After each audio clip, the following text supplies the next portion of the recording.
I remember how excited and nervous I was. He signed up to learn self-hypnosis. I had a room in our house, which I set up as a working place for my new practice. Everything had to be in a good place. And I've sent my husband away with my 3 little girls, so I can be really concentrated on this one client.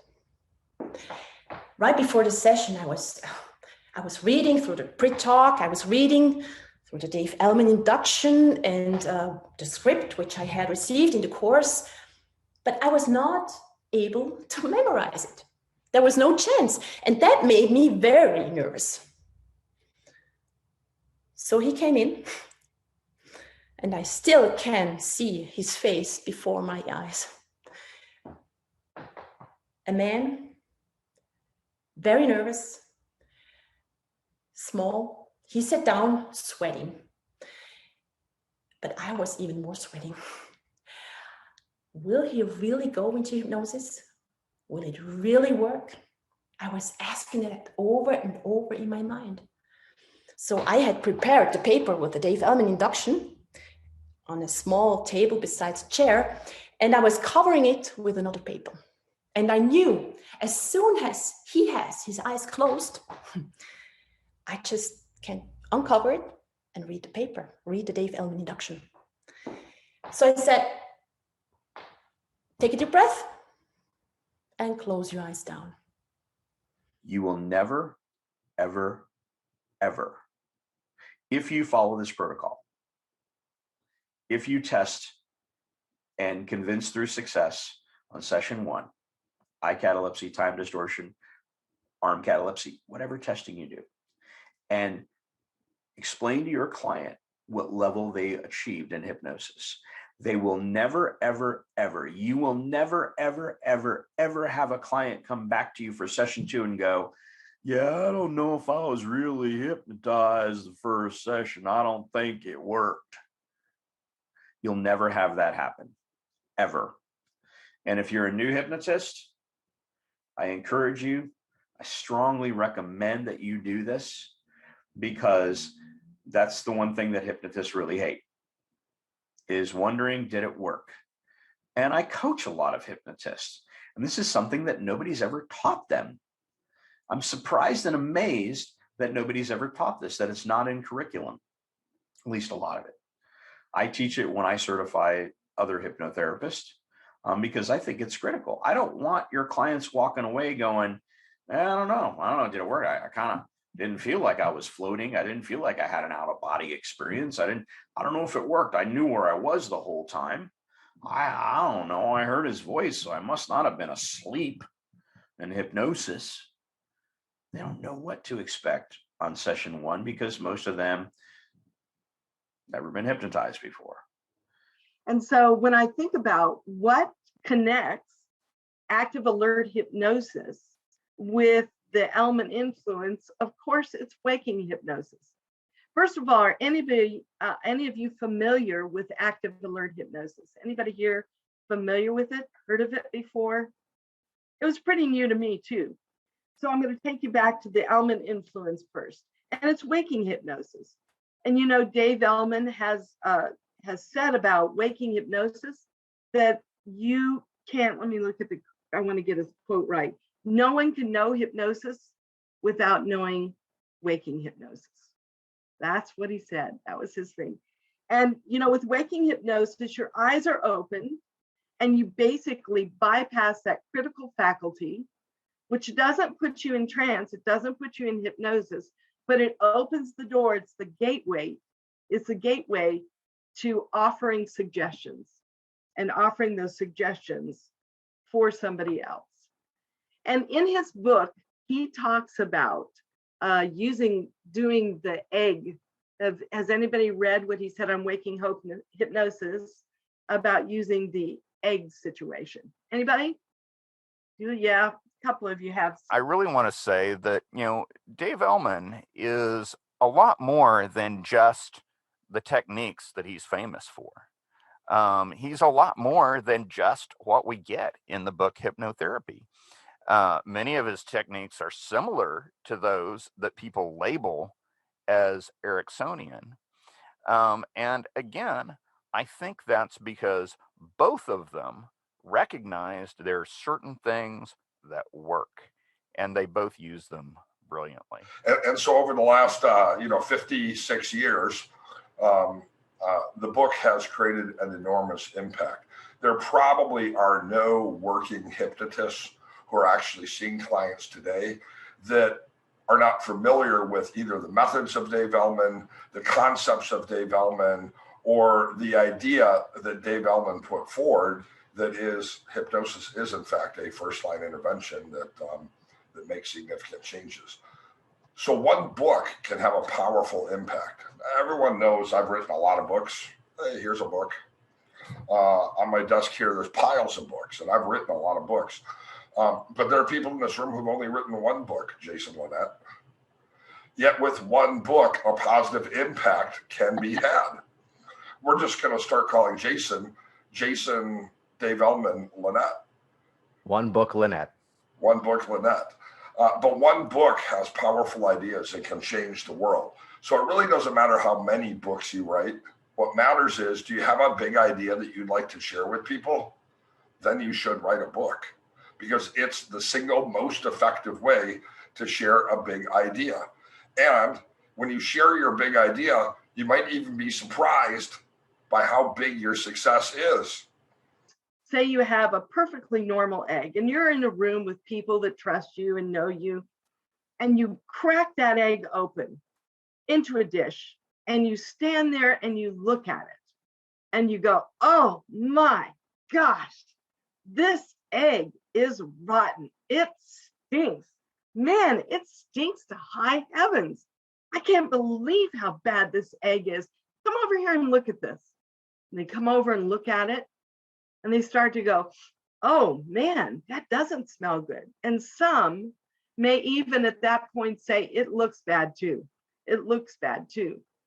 What you've basically done is replaced their critical faculty with yours. And now you've added suggestions, and they are in hypnosis because they have, what's the word I'm looking for? Hallucinated two senses, the smell and the sight. And a lot of times people will do that unless you tell them differently. Unless you tell them differently, they could go on believing that forever. First of all, I do want to just talk a little bit about, the Elman induction, which I always teach my hypnotherapists as the go-to. Like, if you're wondering which induction to do, and that's the go-to one. So there's all different inductions and they all serve different purposes. But in terms of an induction that just covers everything off, that's a brilliant one to have. And it's the kind that you can actually change up a little bit, and you can do again and again and again and again. And you can even do it with the same client. And what actually happens is many people think, well, you can't do the same induction with the same client. You can. And the more that you do an induction with a client, the more their subconscious mind goes exactly where it needs to go.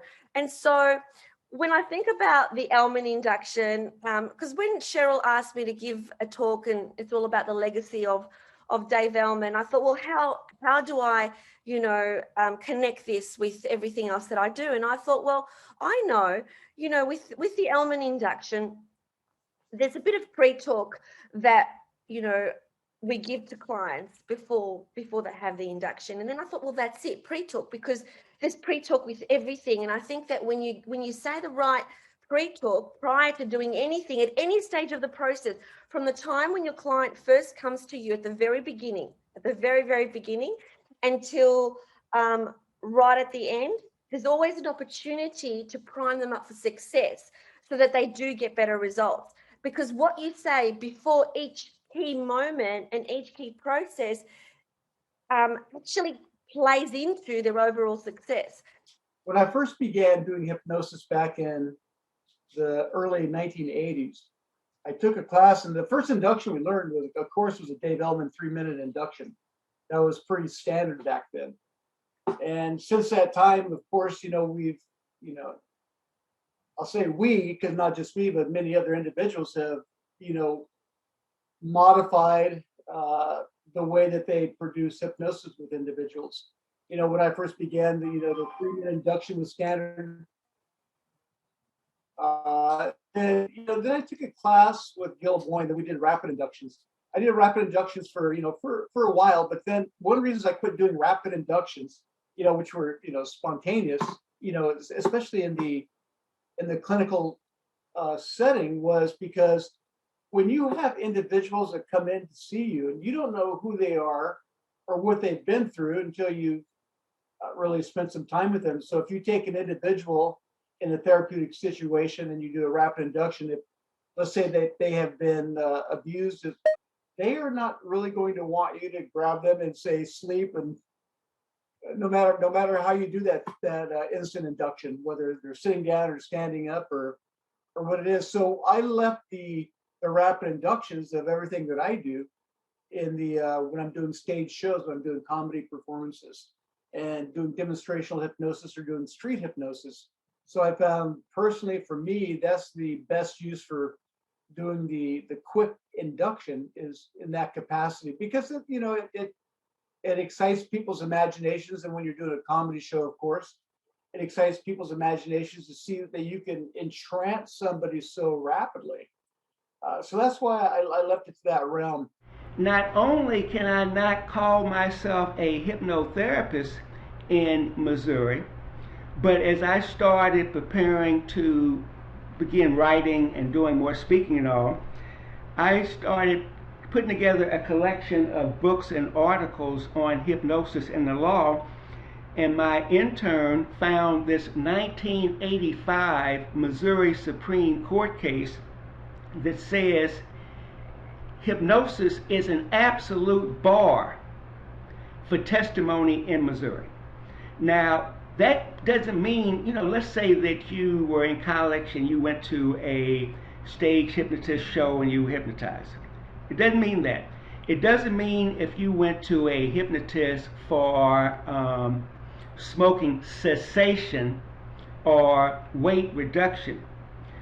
But the Supreme Court of Missouri is so concerned about false memories that if you have been hypnotized at all regarding the subject matter of the lawsuit, you cannot testify. Period. End of story. Yes, I understand the says here, if somebody was hypnotized in Missouri, this person won't be allowed to testify in relation to anything.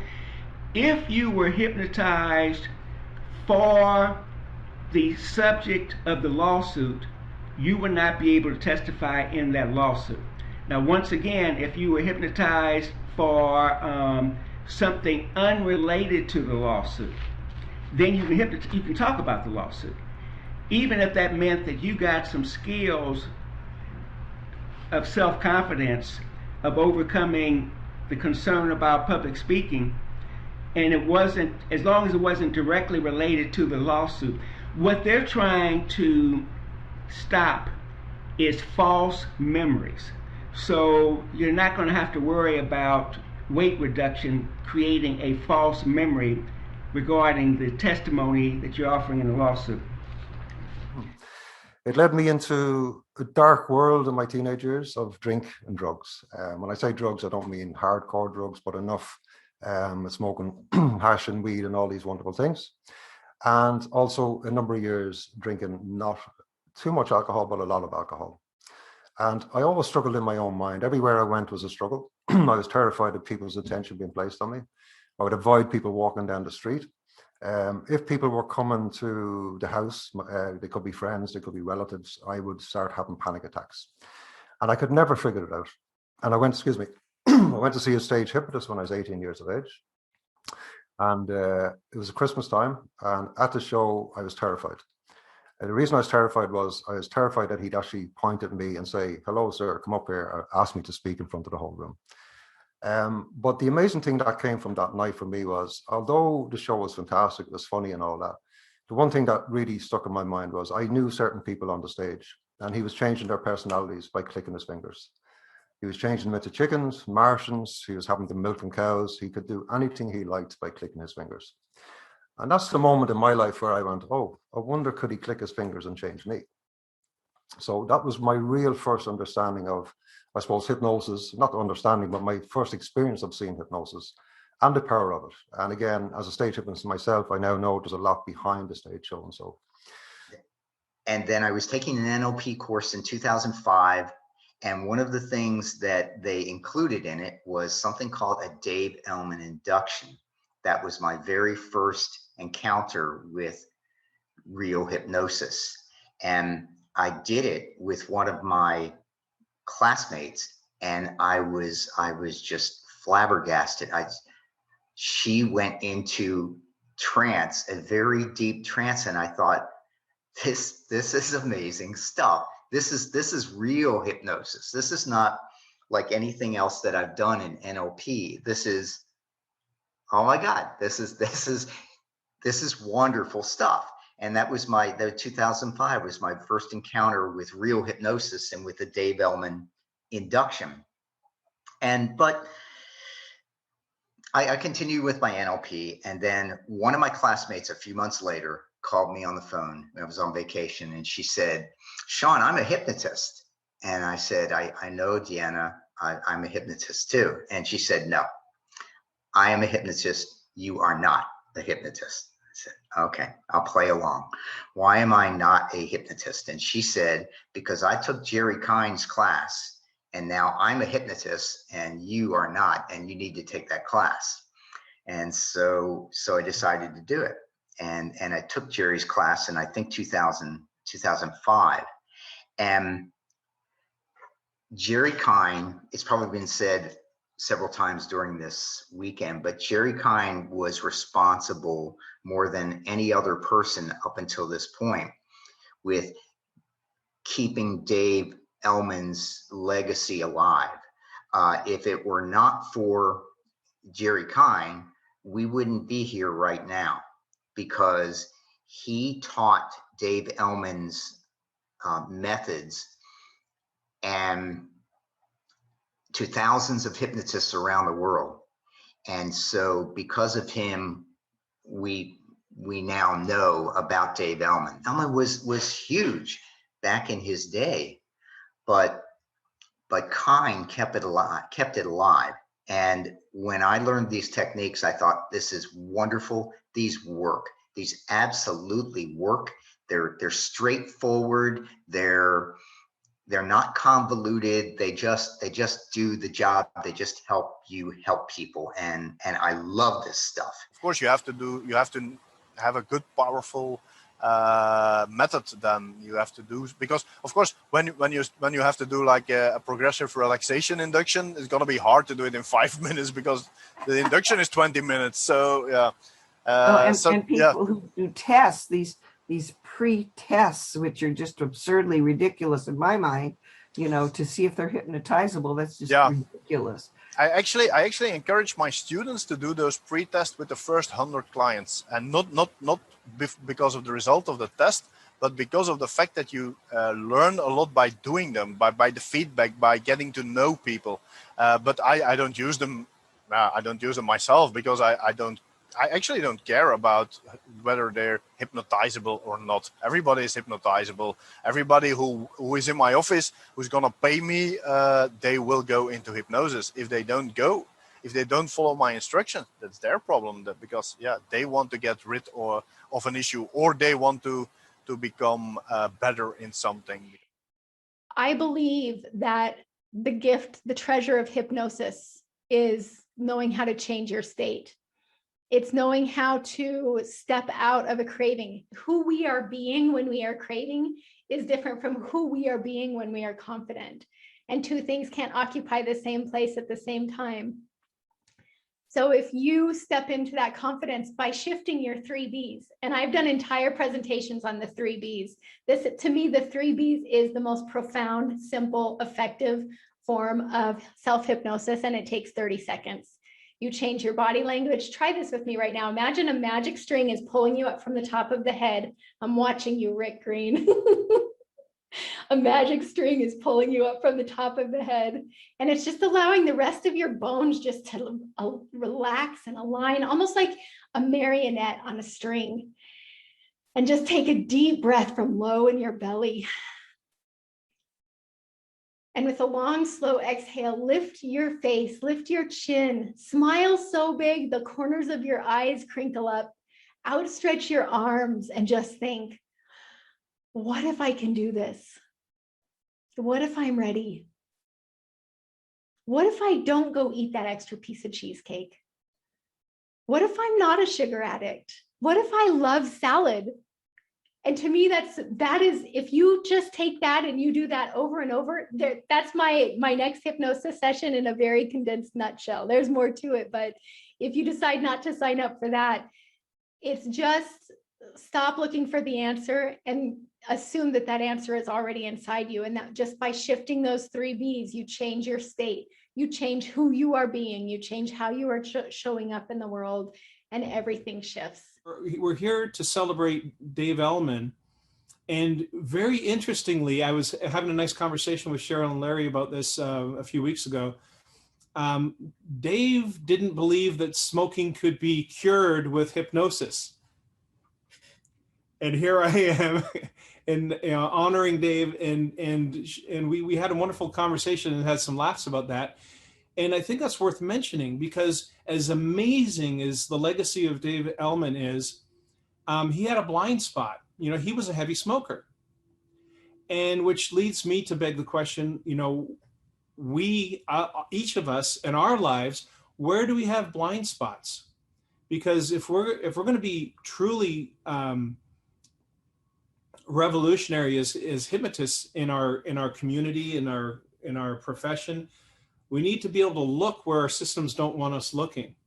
So is there an area in our own lives with regard to weight, with regard to cravings, with regard to anxiety or fear? Is there areas where we don't feel that we're at our best, and are we willing to look at that and keep improving in our own lives as we are helping others?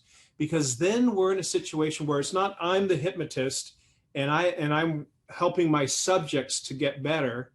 Instead, which is how a lot of hypnotists were a generation ago. Instead, I think it's way more effective for us to be in this with our clients. So for every client I see, and this is always how I start my trainings off, great segue in, I put myself into hypnosis first, and my clients follow me there. So I don't have a power differential over my subjects, right? I'm in this with them. And I think that alone is what causes hypnotism or hypnosis to be much more effective and quick in change work than many other modalities of change. The reason that I'm so honored to be speaking here at the Elman Conference is the Dave Elman induction in particular, I regard as being a thing of beauty, a work of art, right up there alongside the Mona Lisa and other great works of art, great pieces of literature. It really is something that I think when you get into understanding how it works and the subtleties and the nuances and the linguistics of how it works, you just keep finding more and more and more. And the Dave Elman induction was the induction that first made me feel like a hypnotist. Up until then, I had been doing a sort of, let's call it what it is, long-winded progressive relaxation induction. No disrespect to any progressive relaxation induction orientated therapist, but Elman made me feel like a hypnotist.